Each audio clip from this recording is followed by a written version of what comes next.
चुनाव हुए हैं उसमें प्रधानमंत्री नरेंद्र मोदी ने बीजेपी के उम्मीदवारों के लिए जमकर प्रचार किया था। उन्होंने जनता को भरोसा यह दिलाया कि वो विकास के प्रति प्रतिबद्ध हैं। अपनी सरकार की कामकाज उपलब्धियों के नाम पर पीएम मोदी ने जनता से बीजेपी के पक्ष में मतदान करने की अपील की है। जनता ने भी कभी उनको मायूस नहीं किया है। जिन 4 राज्यों में बीजेपी की सरकार थी वहां पर एक बार फिर से बीजेपी के पक्ष में ही जनादेश है। अब जाहिर है कि ये पीएम मोदी पर लोगों का भरोसा है, जो एक के बाद एक चुनावों में बीजेपी को ये कामयाबी दिख रही है। 2014 के लोकसभा चुनाव के बाद 2017 में यूपी के चुनाव में भी लोगों ने मोदी के नाम पर बीजेपी को यह बड़ी जीत दी थी।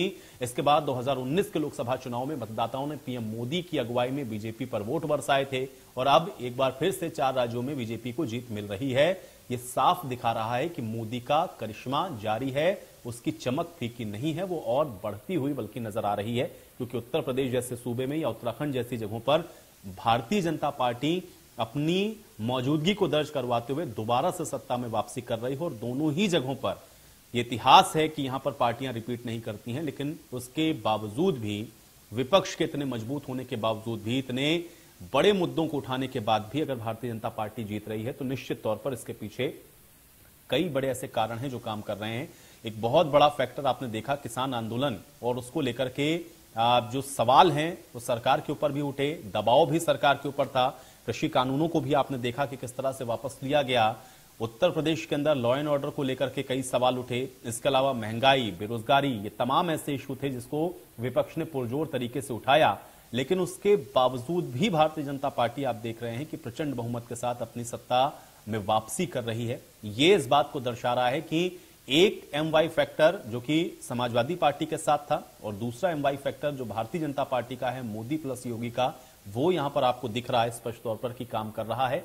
और इसी तरह से उत्तराखंड के अंदर भी आप देखिए कि सीएम का जो चेहरा है, जो सीएम मौजूदा वक्त में उत्तराखंड के हैं, वो खुद अपनी सीट को हारते हैं। लेकिन भारतीय जनता पार्टी जहां क्लोज फाइट में बताई जा रही थी, वहां पर वो एक तरफा जीत को हासिल करती है। और इसलिए यहां पर आपको ये समझना पड़ेगा कि यहां पर मोदी का जो फैक्टर है वो निश्चित तौर पर कायम है और वो काम कर रहा है। भारतीय जनता पार्टी जिन बातों को कह रही थी उसको वो अपने मतदाताओं तक पहुंचाने में कामयाब रही है और उसी का नतीजा है कि आप देख रहे हैं कि ये जो चुनाव परिणाम है वैसे ही आपको परिवर्तित होते हुए दिख रहे हैं।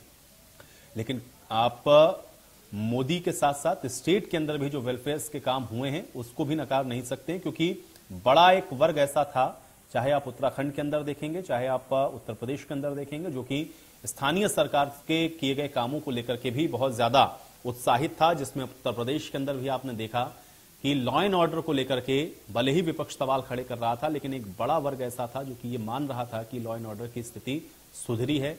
महिलाओं का भी एक अच्छा खासा एक बड़ा वोट आप देख रहे हैं कि भारतीय जनता पार्टी को मिला है और इसलिए ये जो जीत है वो उसी के आधार पर आपको होती हुई दिख रही है, क्योंकि आंकड़ा अब बहुत ज्यादा आगे आपको बढ़ता हुआ दिख रहा है। क्योंकि समाजवादी पार्टी जो अभी तक जानकारी मिल रही थी उसमें 125 से 130 सीटों के आसपास है, जबकि भारतीय जनता पार्टी 270 सीटों पर अपनी बढ़त को बनाए हुए है और उसमें